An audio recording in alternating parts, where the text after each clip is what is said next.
Assalamualaikum warahmatullahi wabarakatuh. Saya Syifa Salsa Hanifah dengan NIM 2001062114 akan menjelaskan mengenai kandidiasis vagina. Dimulai dari definisi. Apa itu kandidiasis vagina? Kandidiasis vagina biasanya dikenal dengan keputihan. Kandidiasis vagina paling sering disebabkan oleh jamur Candida.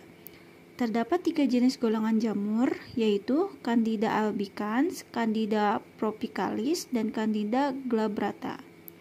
Jamur yang paling sering ditemukan sebagai penyebab kandidiasis vagina adalah Candida albicans.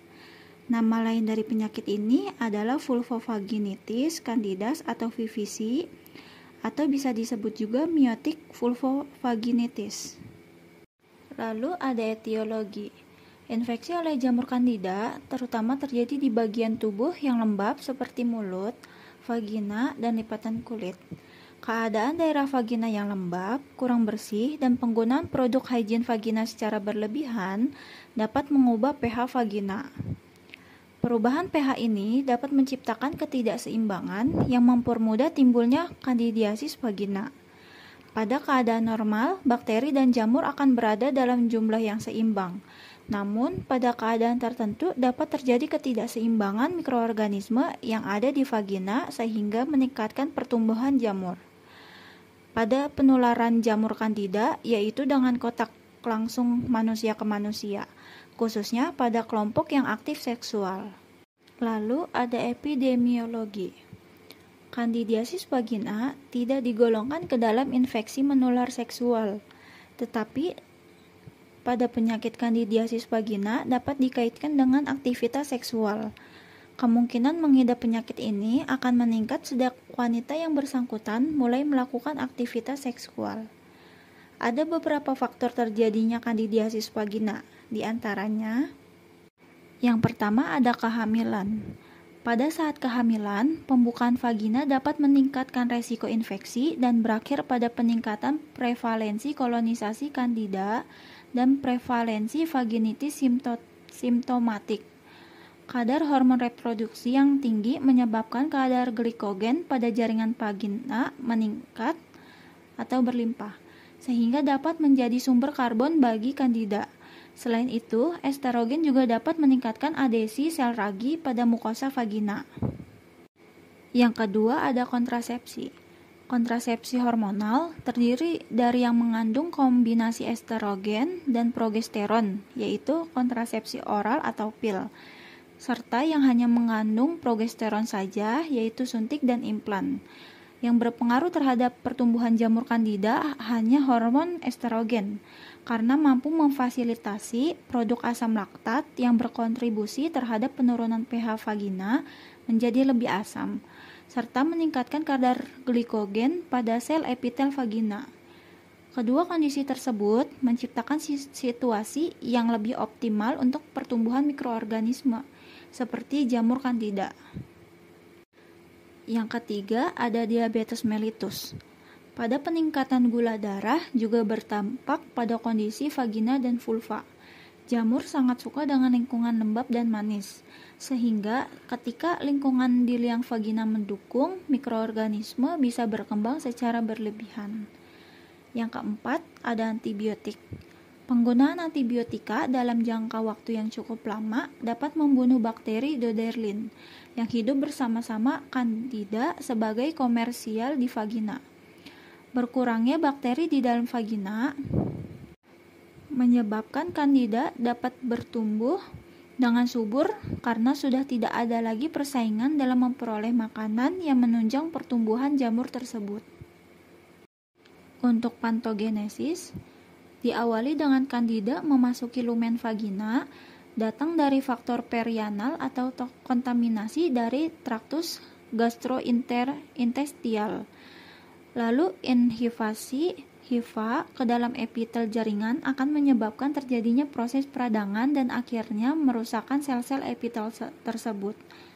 Proses ini menyebabkan reaksi inflamasi pada mukosa yang mengakibatkan pembengkakan, eritrema, dan desquamasi sel epitel vagina. Selain proses tersebut, mungkin Candida menimbulkan simptom vaginitis karena reaksi hipersensitivitas, khususnya pada wanita yang mengalami kandidiasis vagina rekuren yang dipatik. Lalu ada gejala. Tanda dan gejala kandidiasis vagina dapat ditemukan dalam bentuk ringan sampai berat. Dimulai dari gejala ringan, yaitu rasa gatal pada daerah vulva. Kemudian gejala berkembang menjadi sedang, yaitu keluarnya cairan putih atau kuning. Sampai selanjutnya gejala menjadi berat, yaitu kemerahan dan pembengkakan pada daerah luar vagina, rasa terbakar pada vulva, dan rasa kering pada liang vagina. Gejala lain yang terkait kandidiasis vagina yaitu ada disuria atau nyeri saat buang air kecil, dan disperunia yaitu sakit saat bersenggama. Untuk diagnosa, yang pertama mengenai riwayat pasien, seperti riwayat keputihan, infeksi vagina, atau infeksi menular seksual yang pernah dialami, kemudian pengambilan spesimen dengan cara pemeriksaan mikroskopik langsung dengan mengambil cairan vagina dengan bantuan spekulum, lalu diperiksa dengan larutan KOH 10% atau dengan pewarna gram. Pada pemeriksaan mikroskopis ini dapat dijumpai kandida dalam bentuk sel ragi, blatospora, atau hifa. Ada juga pemeriksaan biakan menggunakan media Sabouraud dextrose agar dapat dibubuhi antibiotik atau kloramfenikol untuk mencegah pertumbuhan bakteri, lalu disimpan pada suhu kamar atau suhu 30 derajat. Koloni tumbuh setelah 24-48 jam, berumah yeast-like colony, berwarna putih kekuning-kuningan, di tengah dasarnya berwarna lebih tua. Permukaan halus mengkilat dan sedikit menonjol. Masuk ke dalam terapi. Ada terapi non-farmakologi, yaitu jaga area genital bersih dan kering. Hindari sabun dan bilas dengan air saja. Hindari douching. Meskipun banyak wanita yang merasa bersih jika mereka douche setelah menstruasi atau hubungan seksual, itu benar-benar memperburuk keputihan karena bakteri sehat menghilang dari lapisan vagina yang melindungi terhadap infeksi. Bisa makan yogurt dengan budaya hidup atau tablet lactobacillus untuk mencegah infeksi jamur. Gunakan kondom untuk menghindari penangkapan atau penyebaran penyakit menular seksual. Hindari menggunakan semprotan kebersihan feminim, wewangian, atau serbuk di daerah kelamin. Hindari memakai celana yang sangat ketat atau celana pendek yang dapat menyebabkan iritasi. Kenakan celana katun atau pantyhose, kapas, selangkangan. Hindari pakaian yang terbuat dari sutra atau nilon, karena bahan ini dapat membatasi aliran udara. Hal ini dapat meningkatkan berkeringat di daerah kelamin dan dapat menyebabkan iritasi. Lalu, jaga kadar gula darah di bawah kontrol yang baik jika memiliki diabetes. Adapun terapi farmakologi. Ada infeksi sederhana. Pada infeksi sederhana, diberikan terapi jangka pendek dengan krim anti jamur tablet, salep, atau supositoria yang dimasukkan melalui vagina. Digunakan selama 1-2 hari, yang diminum hanya 1 kali sehari saja, seperti butaconazole, fluconazole, clotrimazole, miconazole, dan terconazole. Yang kedua ada infeksi parah.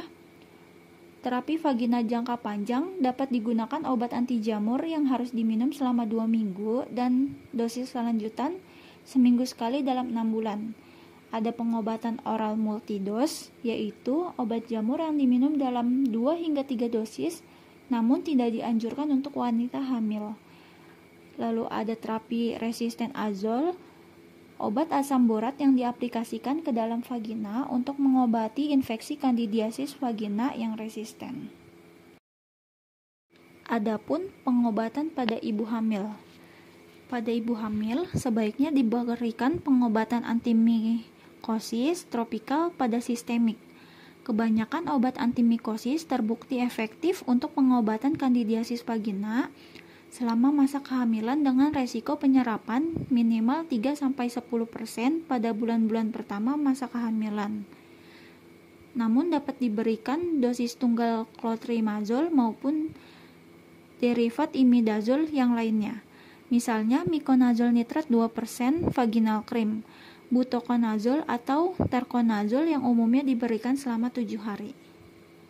Adapun upaya untuk pencegahan kandidiasis vagina, yaitu dengan menjaga daerah kewanitaan agar dalam keadaan tidak lembab, menggunakan pakaian yang menyerap keringat atau yang terbuat dari jenis kain katun, bijak dalam penggunaan cairan pembersih kewanitaan agar mikroorganisme yang ada dalam vagina berjumlah normal dan tidak menyebabkan penyakit, mengganti pakaian dalam secara rutin, serta jangan menggunakan obat kortikosteroid dalam waktu yang lama.